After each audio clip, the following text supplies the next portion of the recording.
Welcome, everybody, to Nothing Less Than Extraordinary with Tom Burns. Thank you so much. It's been a long time waiting, and he's here. Thank you, Tom, for being with us. Great to be here. I know we waited a long time to do this. It's all good. It's all good. You're here. That's the most important. You're super busy. So, thank you for taking your time out of your precious schedule to be able to share your experience and expertise with us. When I met you at Kyle Wilson's home, I mean, among all the various people, there are many magnificent people, but I said this to Tom. I said, there's a couple of people that enters your life and they mark something. There's something about that person's energy that really marks you. And what I really love about Tom is that he's super humble. He's extremely bright, a huge heart, loves his family and his wife, just embody all of the beautiful qualities that I look up to. And he just stayed down to earth all the time and he's so humble. And I said, I want to become a leader like that. If this man throughout his life, I'm sure his upbringing is amazing. We're going to get to discover that. But doesn't really change the essence of who he is. That's what I want to be. I don't want fame. I don't want money to alter the essence of who I am. And he embodied it so well. So I'm like, Tom, I gotta have you on my podcast. And we I did it. And we did it. and we are here, so I'm super excited. Let me do a brief intro of Tom. So Tom Byrne is an entrepreneur, retired orthopedic surgeon, and a physician for the United States ski team with 30 years of real estate experience. He has created a substantial portfolio that includes multifamily, office, land, and industrial property. He is a principal at Carbon Real Estate Investments, a firm focused on multifamily acquisition across Texas and the Southeast. Dr. Tom is also the author of Why Doctor Don't Get Rich, a best-selling personal finance book for those who want to live life to the fullest. He is a sought-out after speaker and a mentor and has been financially independent for over a decade. He is the founder of the Rich Life Mastermind, designed to equip people with the tools to create passive income and control their own future. Impressive. And that's just not even like the whole description of Tom. We're just getting to know him briefly. That's just the good stuff. We like the good stuff and the bad stuff. I always say the bad stuff is what makes us so good. That's true. Very true. Yes. And Tom, so talk to me about your journey. Tell me a little bit about how you grew up and how you got into, you wanted to be a doctor, you wanted to make a difference, and then you realized being a doctor. I read a bit your book and Kyle Wilson's book as well. Very inspiring. So how you went from that to like you didn't want to be those doctor who were, completely burned out, overwhelmed, and very little to show for, and not living the full life that they can possibly live, and you made a difference. You transitioned and then you went into investment, and so in that process you have to own something into it, and we're going to go through all of that. There's a lot of journeys, a lot going on, so start with where you grew up first. You bet. So, my dad was a Secret Service agent, so we moved around a bit. So we were in Washington for a while, and then moved actually to the Midwest with President Truman. And then when I was right after I turned 13, we moved down here to Texas and haven't left since. So, he decided to stop moving us around, which was really nice. All I did as a kid was play sports. That's all I did. Whatever the season was, I was playing that sport. And then as I got into high school, I tried playing sports and chasing women.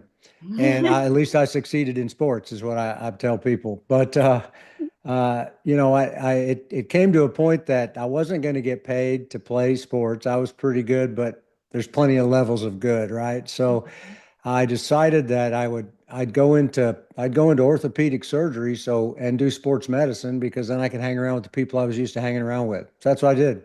Went to college at the University of Texas, went to medical school here in Texas in Dallas, and then got a residency and learned how to take care of athletes and how to take care of orthopedic problems. That story then overlaps with the last 30 years. So this is all I knew. My dad was not an entrepreneur. He tried to invest a couple of times and, probably lost his money.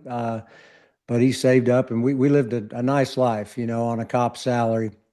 But I got to I got to training. So you go to medical school, you get that general doctor degree, and then you do what's called a residency, where you're trained in orthopedics or pediatrics or oncology or whatever you choose to do. So Mhm. mine was 5 years of orthopedic surgery, and it's an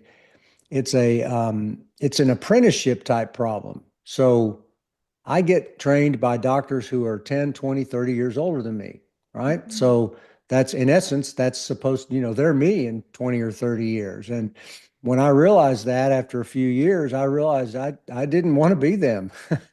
They were unhappy, complaining about their jobs, on their second or third marriages, and working late in the hospitals late at night, even when they were getting kind of up in age. So I wasn't really looking for anything, but I tell people I was either touched by an angel or just got blind lucky. But I figured, you know what, I don't want to have their money if I got to have their life. So I decided to look for something else that wasn't correlated with just being a doctor. I looked at a bunch of stuff. I landed on real estate because it's just simple math. And you can do it part-time or full-time. You can do it with partners or by yourself. It moves nice and slow. I didn't have to be the sharpest tack in the box. I could just, make decisions while things were moving slower. So I started learning. And so, I didn't have two nickels to rub together, and we did not have Google yet. It does date me, but we didn't have computers then. So I just read books and talked to people and came back and finished and, got my job and started playing doctor and paid off a few debts. And by then I'd learned a few things and was just learned enough to be dangerous. And so all I knew back then, or all you could do back then, was just buy something. There weren't syndications available to me. I wasn't in the world of private equity. So, if you wanted to be in real estate, you were either a real estate agent or you bought something. So Hmm. I just started buying stuff.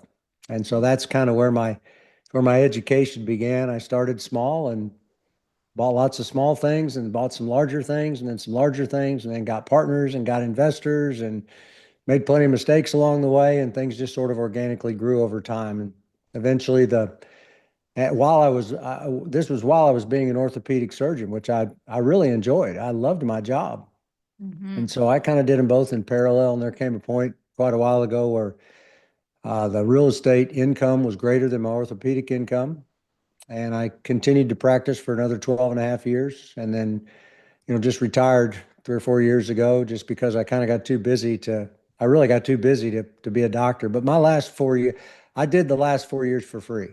I didn't need the money and I didn't have anything else to do and really enjoyed it. So that's kind of that's the Facebook post of my life. That's all the highlights and the good stuff. So many more good stuff though, and you get to know Tom. One of the things that I really love about your story is that, today we're so fortunate about all of the technology, the Google, everything you can search on YouTube. Not that they're all good and good information either. You have to be using your own diligence as well. But what I love about your story is that you were when Robert Kiyosaki, I think that if I've seen the Poor Dad, Rich Dad, you were one Yep. of the first to buy his book when it came out, right? And when you True. started getting an interest, and you guys are friends now, and he's actually the one that kind of helped you and or said to you, you should write a book. Yeah. Yes, that's right. Yeah, that's true. Yeah, it actually was the first book. It was the Hmm. first book ever sold, and I kept it for years. I actually gave it to Robert, I don't know, 5 or 6 years ago, so he's got it glassed in the office. But yeah, I was reading a lot of stuff back then, a lot of books on sales and mindset and real estate and whatever. I'd read anything, and I just found this thing at a car wash, and it had a nice title. Never heard of the author, never heard of the book. I just read it and really liked what I read, and basically had to call and find out who this guy was. And, you know, things kind of went forward. We've been friends for a long time. So and I learned a lot from him. hmm Take us to that journey because you know how serendipity kind of works out. And one of the things that you describe so beautifully, Tom, is that life is full of ups and downs and moments and things that you kind of have to learn to morph with and deal with. Sometimes they're good, sometimes they're not so good. Right.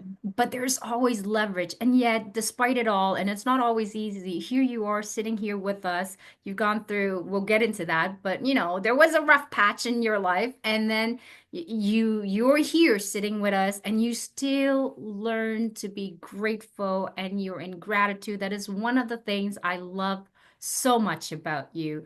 Like when we look at you, you're like the every average Joe that we can all relate to. Like you accomplished so much and yet you're so down to earth. Like that is unheard of. Most people are like either they've gotten there and they got really pretentious or obnoxious or and they can't connect to like those who are just kind of rising up. But you blend in like we it's like a chameleon. You blend in anywhere, Tom. I am extremely average.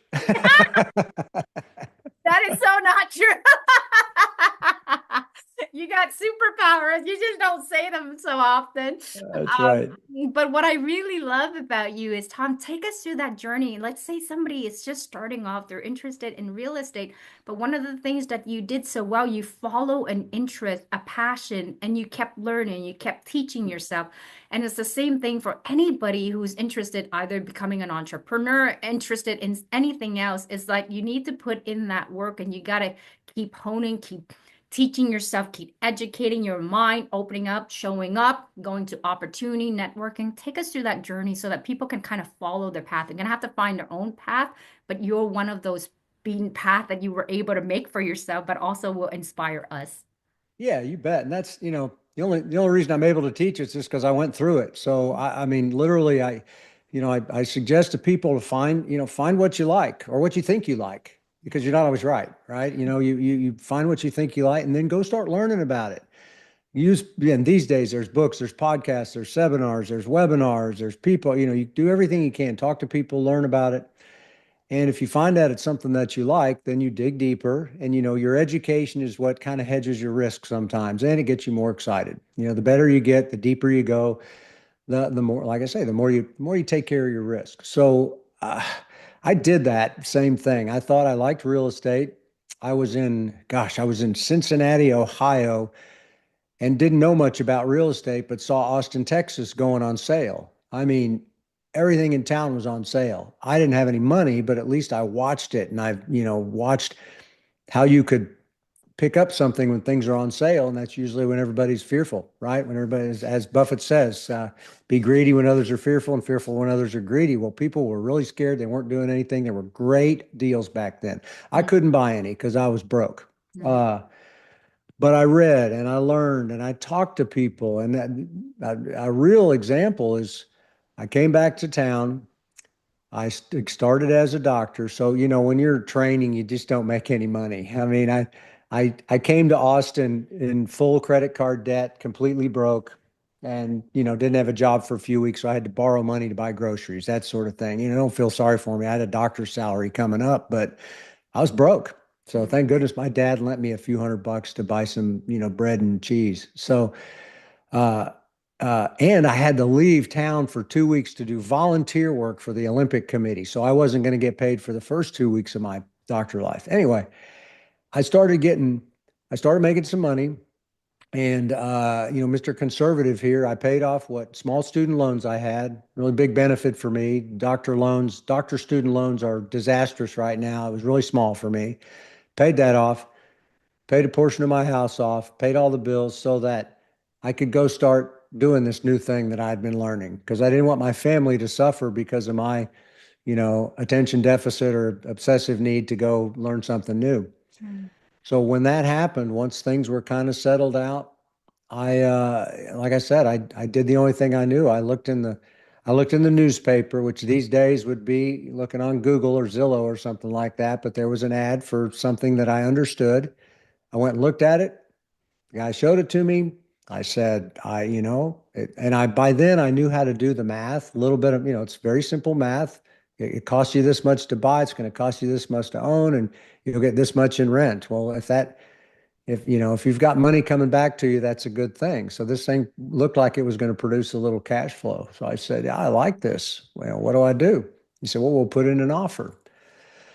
Remember, I'm new, right? I said, awesome. How do we do that? And he said, I'll do that for you. So he puts in the offer, calls me up and says, we got the property. I said, great. And I said, he goes, what do you want to do now? I said, I don't know. What am I supposed to do? He said, well, you got to get an inspection, got to get some insurance, you got to get a loan unless you're going to, are you going to pay cash for this? I said, no, I'm a young doctor, I don't have that kind of money. So uh, he said, I'll get you an inspector. And I called my home insurance guy and said, what do I do? And he helped me out. And I called a banker that I knew that I'd met at like some dinner party or something. I said, hey, I'm supposed to get some money from you. So can I have it?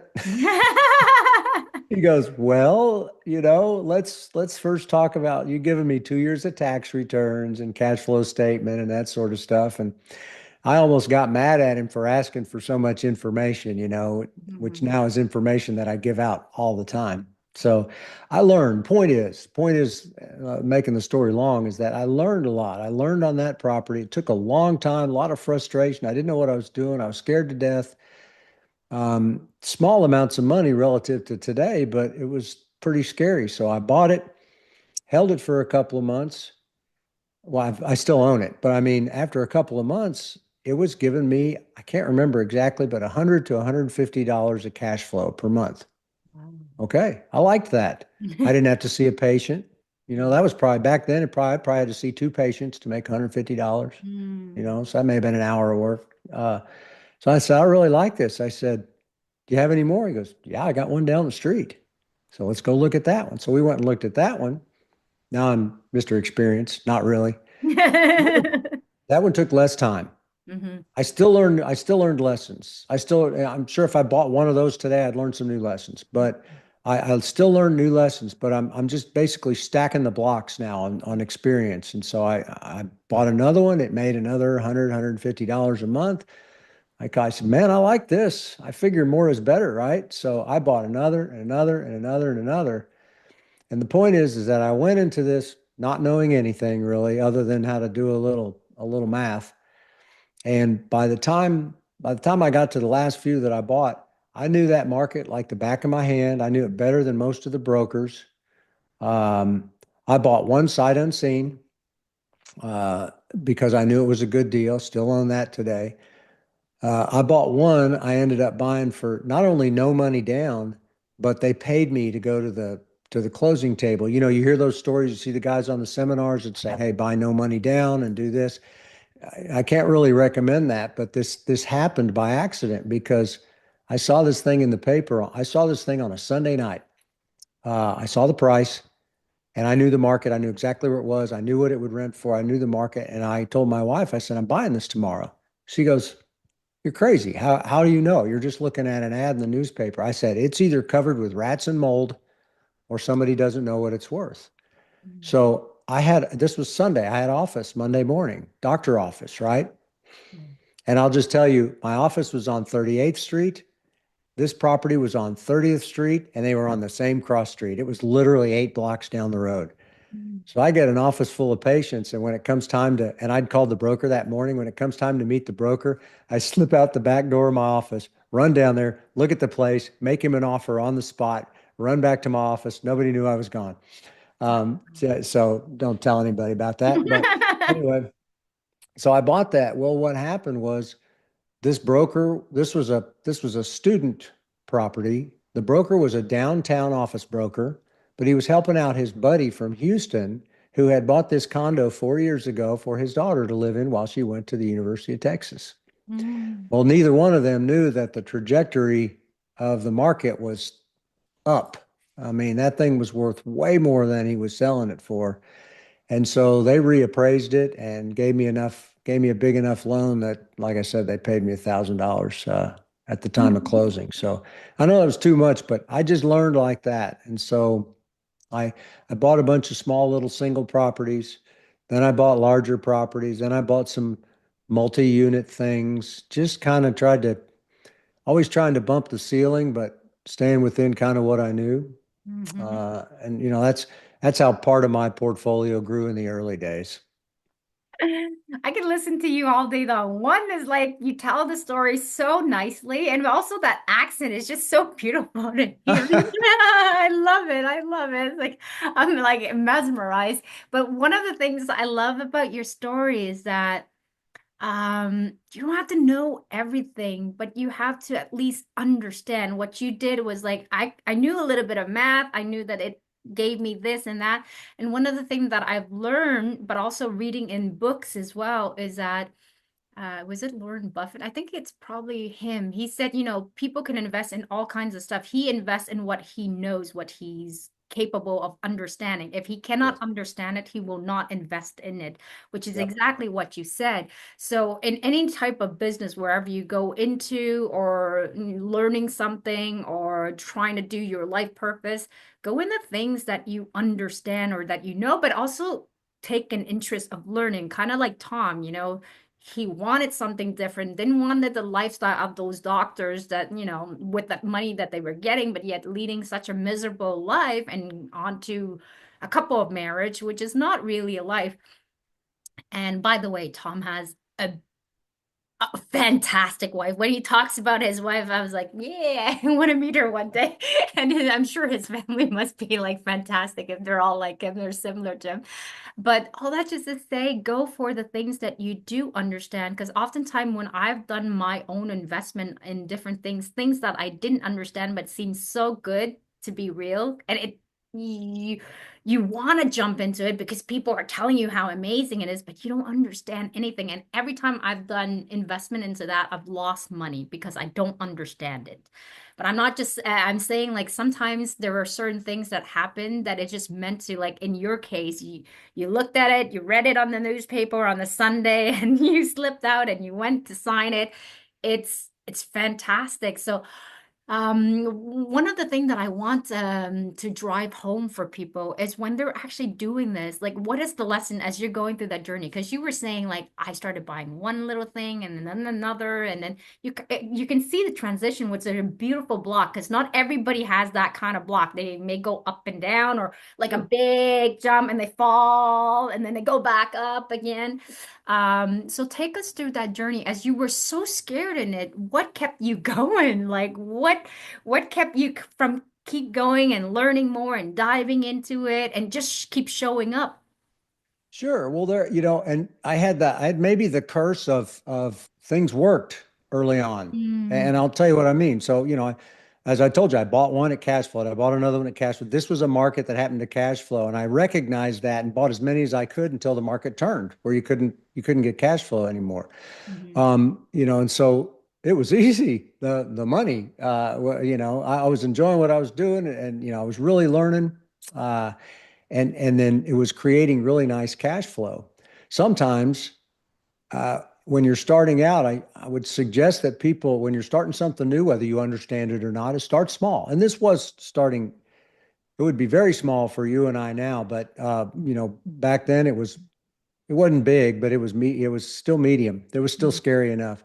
mhm, But start small because if you make mistakes, which you inevitably will, those are just opportunities to learn, right? So you'll make mistakes. And so sometimes an early mistake is one of the best teachers you can have, especially if you're investing a small amount of your money. So, because whether you're investing a small amount of money or a large amount of money, the size of the lesson's the same. So why not get it for a better deal and invest it with small amount, and get that lesson with small amounts. So what kept me going was I was learning. There were certainly frustrations along the way, but each time there were positives. Now, there were other things I invested in along the way that kind of taught me new lessons, but that's part of the process is kind of sit back and, decide what you want in life. First, what do you want? Why do you want it? And then, so why do you want to be in real estate? Well, people can have a multitude of reasons why they want to be in real estate. That's how I got the vast majority of my portfolio.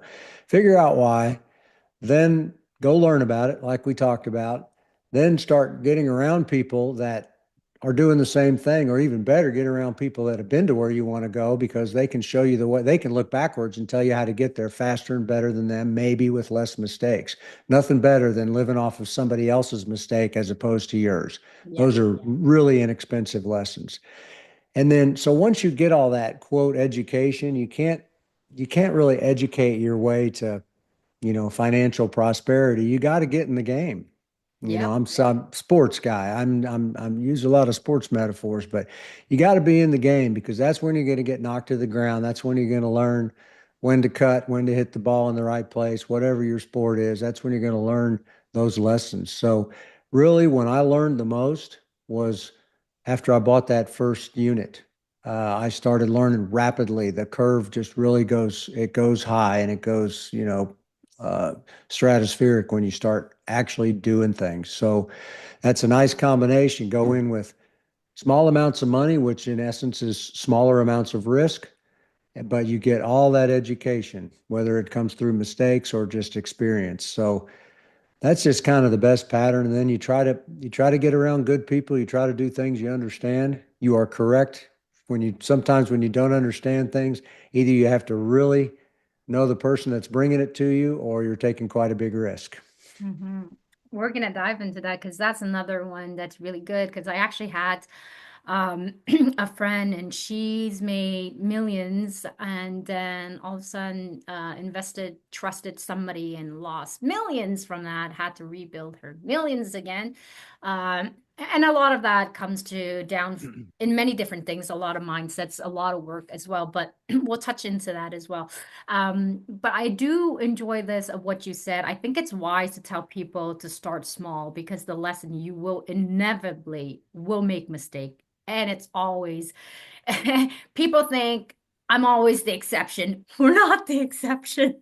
We are bound to make Yeah. mistake and learn from it at some point. So go in there small and depending on your tolerance to risks as well. Because knowing me, if you tell me to play small, I will hear it logically, but I know my default behavior is I'm a very high risk taker, and that has serves me well in my life. I have to look at the situation. It has served me well in my business life, in many ways. And then it has cost me tremendously as well. Like when I did the investment with crypto, I lost a huge amount into that as well. We probably, a lot of people did too. But depending on your level of risk, I think it's wise when it's something that you don't understand, don't really know, and you want to learn more about a bit. Start small, but also understand where you're at, where you're comfortable in terms of the risk. Sometimes you're willing to risk more in order to gain more. The higher the risk, the more there is to gain, but there's also a lot to lose as well. So I would say that, like, I think what Tom and I will share what works for us, and then you're gonna have to go and put in your own favorite sauce of what it is that works well in your own life and make a beautiful mesh out of it. And then what Tom had said is there's nothing better than learning from somebody else's mistake, and you got to get your skin in the game. That's the only way you're gonna learn, right? Tom, something that what you said that I really want people to also understand, and you share it so beautifully in Kyle Among Us. And I think you should definitely write a book about it for sure, or if it's not already started written. But tell us about how do one know when you're actually getting into an investment, like knowing who to trust and all of that, because sometimes we get the curse of good investment at the beginning. I've been very lucky in my life like that as well. But I think to myself, I'm like, oh my God, I've been getting these win. What if I was like one of those people that get one win, two win, the third one, I get a huge lesson and then got rebuild myself. So how does one go into investment, but being able to learn from the experience without like putting everything in and who to count on? How do you do that? How do you decipher it? So, are you talking about investing in other people's deals or even in your own deals? In your own deal, let's start Okay. with our deal and then other people's investment eventually. All right. So, and it's a little bit easier in your own deals because certainly you know the person that's running the deal because it's you. Yeah.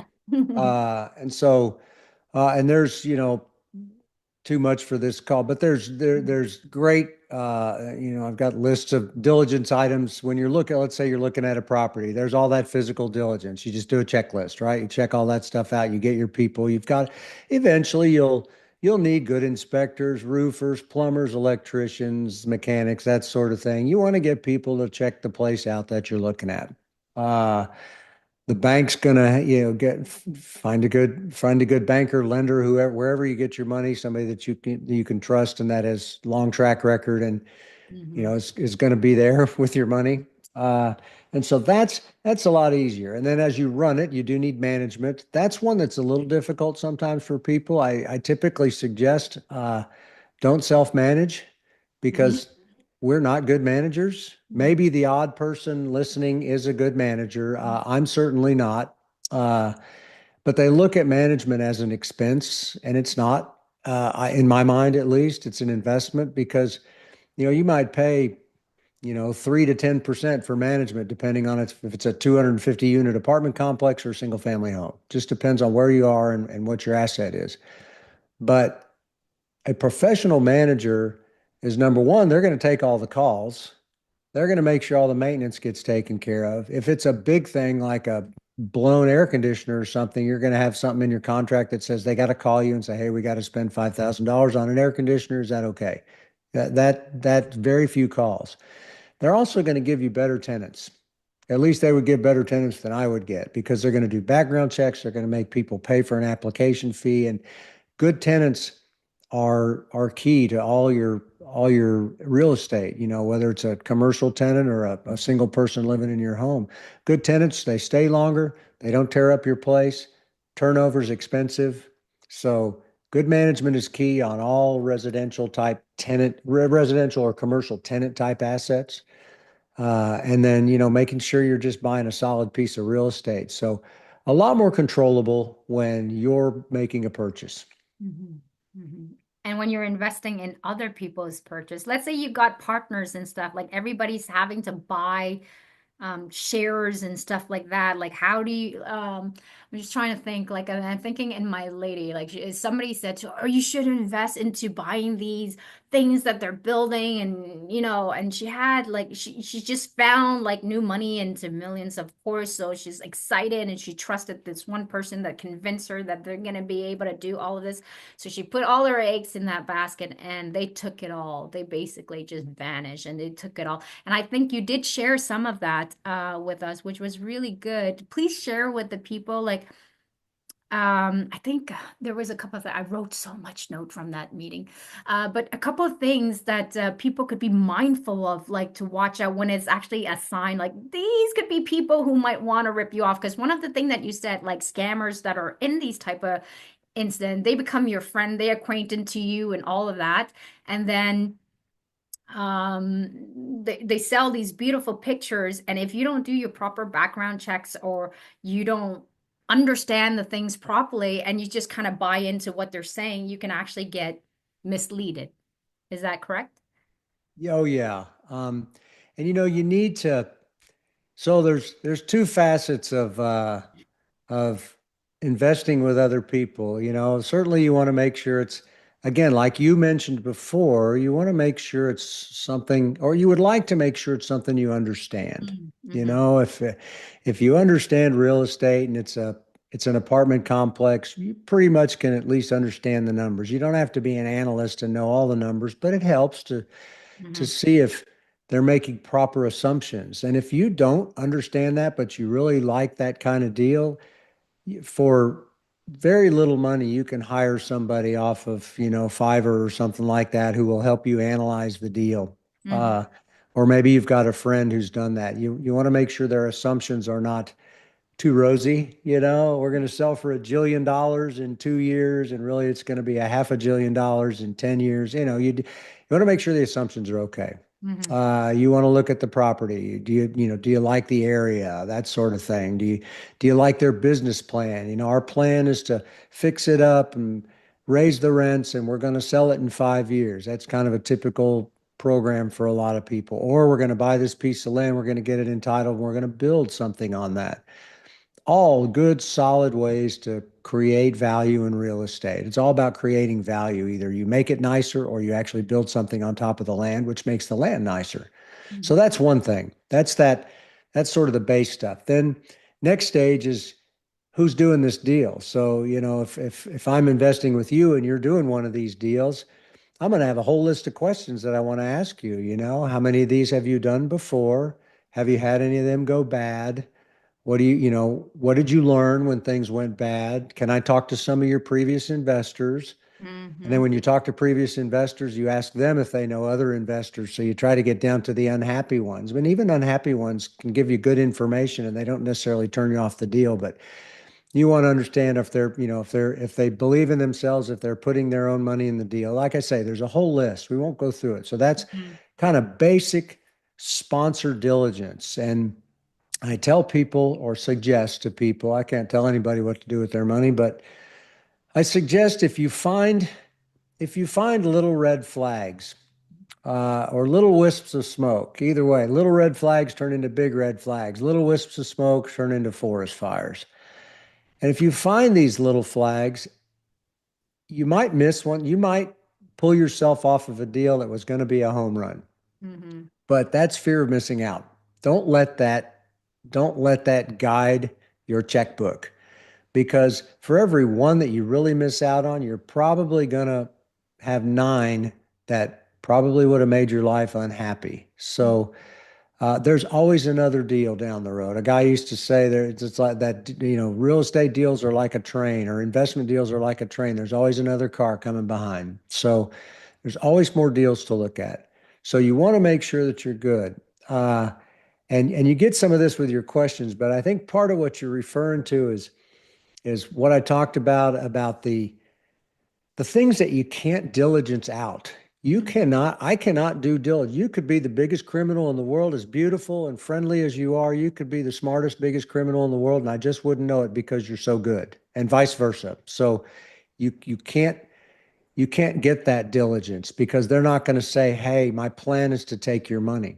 And so there are some things that as I didn't follow some of the rules that you talked about, I was sitting on a lot of money and I had done things had gone so well. I'd had lots of small failures and lessons along the way, some medium failures. I guess it was my time to have some big failures. So I didn't go in small. I went in big for not for greed reasons, but I wanted to have as much money in there as other people because it was sort of the right thing to do. But uh, be careful when you have a lot of money. Caveat: when you have a lot of money, that's when you think I can risk a little bit of this here and a little bit of this there, and if it gets lost, then it's 100% risk. So I ran across a number of people that were uh, very smart, multi-year plans to take money from people, Mm-hmm. and they were quite good. They were very good. So I kind of collated everything together of what I started noticing traits. And so Mm-hmm. this is where if you see things like this, just turn and run and go find another deal. But I found a number of things that really made me that each of these people had in common. And so if you want, there's 10 of Yes, them. I can tell please, you please. yeah. So one is they're your best new friend. It's nice to have friends. We all like friends. But this new friend will, they will be your best friend quickly. You'll think, man, I must have so much charisma because this person just loves me. All of a sudden they're inviting you out to do these fun things. They're taking you to lavish dinners. They're offering to take you on their private jet if they have access to one. And typically, what you find out, it's the investors are paying for that private jet. But Mhm. they'll do everything. They'll gain your trust pretty much in any way possible, and they'll depending on how long they need to do it, they'll make you a better and a better friend. They'll tell you they're successful. They don't need your money, but you know what? I do have this deal that I'm not letting anybody else in, but I'll let you in because you're such an awesome person, Ry. You're just I've never met anybody like you. This is a special deal just for you. And look, if you don't buy it, I'm going to buy it anyway. So it's so good. And that is one be wary. It's great to have good friends, but be wary if somebody's being extra, extra nice to you and then they try to sell you a deal. Mm-hmm. I'm in some nice little groups where we're all pretty nice to each other, and none of us bring deals to any of us. Mm-hmm. Uh, so And just be also, wary Tom, of just so you know, it's Ry, just so that you know. Oh, I'm Yeah, sorry. it's okay. It's Okay. all good. See, this dumb Texan. All right. It's okay. Um, Mm-hmm. another So, one. Another one is it's either too good to be true or they've got a better mousetrap. There aren't a whole lot of better mousetraps out there. There are some, but usually people like us are not necessarily going to see those in their early stages. mm-hmm. So, and if it's too good to be true, it just typically is. They'll tell you that they have proprietaries, they have a proprietary this, and they're very secretive about their process. Hey, I can't tell you about how we do it because we're so smart, that we have to keep it a secret. So, Mm-hmm. and if they start showing you above market returns, possible in some deals, but again, it's that, 1 in 9 or maybe 1 in 99 ratio. Be wary of that. If they're showing you really huge returns, there's often something really crazy behind it. And let me tell you, there are people that have run these deals. Bernie Madoff ran his deal for over 20 years. And I know of one personally that ran for 12 years before it got found out. So be careful about longevity of track record. Complexity is another one. Hey, it's too complex for you. They use lots of big words. They try to make you think they're so smart that you, as the investor, can't possibly understand. Just give me your money and I'll take care of it. They'll have you sign. They'll tell you they can't tell you really what's going on because they've got NDAs with all these big companies that they're working with, et cetera. So you should be able to understand the investment and accounting process. Mm-hmm. Uh, Confusion's another one. If you don't understand how they're doing their accounting, or you don't understand how it makes money, or you don't understand who does what on the team, be Mm-hmm. wary. And if you ask about it and don't get satisfactory answers, there could be a reason that they're making those answers vague. Another one you can't necessarily pick out before you invest with people is chaos. I noticed it was very common that in all these folks, chaotic accounting procedures, chaotic communication, vague answers, things like that. They just didn't have things together. And quite honestly, in one of those, I thought, wow, I'm sure glad they're so smart and they know so much about this asset class because they run a horrible back office. That was my thought process. And it turned out that was one of those red flags. And Mm-hmm. so I didn't notice it. They're inconsistent. Communication is a big one. That's one that you should always have from any good sponsor. I will tell you, if it's somebody that plans on taking your money, they are going to be the best communicators you've ever dealt with. They will be on your doorstep, in your text, in your email, on your WhatsApp. They will always answer your questions. They'll call you right back and they'll be wherever you need them. As soon as you give them their money, as soon as you give them your money, it's crickets. You send out an email, a text, Western Union, carrier pigeons. You can't get a hold of them. And that's because they've now got your money and they're too busy, too smart, and everything's too complex for them to talk to you. Mm-hmm. I literally had somebody say, "You're just not a priority." So I said, "Okay." So anyway, be wary. Mm-hmm. Be wary of the commitment. This is one where you ask the sponsor, "How much money are you putting in the deal?" Mm-hmm. Sometimes they'll say a big number. You need to understand where that money's coming from. Sometimes it's just paper money. They can do financial engineering and make it look like they put lots of money in the deal and there's really no cash coming out of their pockets. Or they take a giant fee. You can look in the paperwork. They take a giant fee and their amount of investment in the project equals that fee. So be wary of the sponsor's commitment and make sure it's real cash Mm-hmm. or something that's real skin in their game, and at least make sure you get paid before they do. Yeah. Delay is another one. Uh, hey, can we get the audited financials? Oh yeah, it's not my fault. It's the accountants. We'll get that to you soon. Can you send out this report? Can you tell us that they're masters of delay, and even when you catch them, they'll continue to delay. It's a great tactic that is typically used after they've got your money. Mm-hmm. Uh, they'll have an excuse. They'll say everything's going to be fine. I had one guy that uh, had a bad deal go. This is one of my smaller mistakes, Mm-hmm. and he kept saying everything's going to be fine. The deal's going to close in 2 weeks. Mm-hmm. And this is the guy, Ree, that I may have told you that I demanded our money back, and he wrote me a check in crayon. I called the bank. They didn't have the money to, they didn't have the money to cover it. And up until the day I called him and said, look, we're going to have to file a lawsuit. Are you sure? We're a small piece of this pie. He goes, hey, it's going to close in 2 weeks. I went back and found 52 emails over an 18-month period where he said it was going to close in 2 weeks. Uh, Delegation. That's where it's never their fault. It's always somebody else. It's always the team. It's always the accountant. And they hired the wrong people. It's the financial advisor. It's the trust company. It's the third party administrator. So if a sponsor isn't responsible for the people they hire or they get, be a little bit wary. And I think the last one might be deflection. That's basically misdirection. That's like the old movie where the president, does something that's going to hurt his reelection chances, and so the general at the Pentagon says, "Let's start a war." That'll take their mind off of it. That's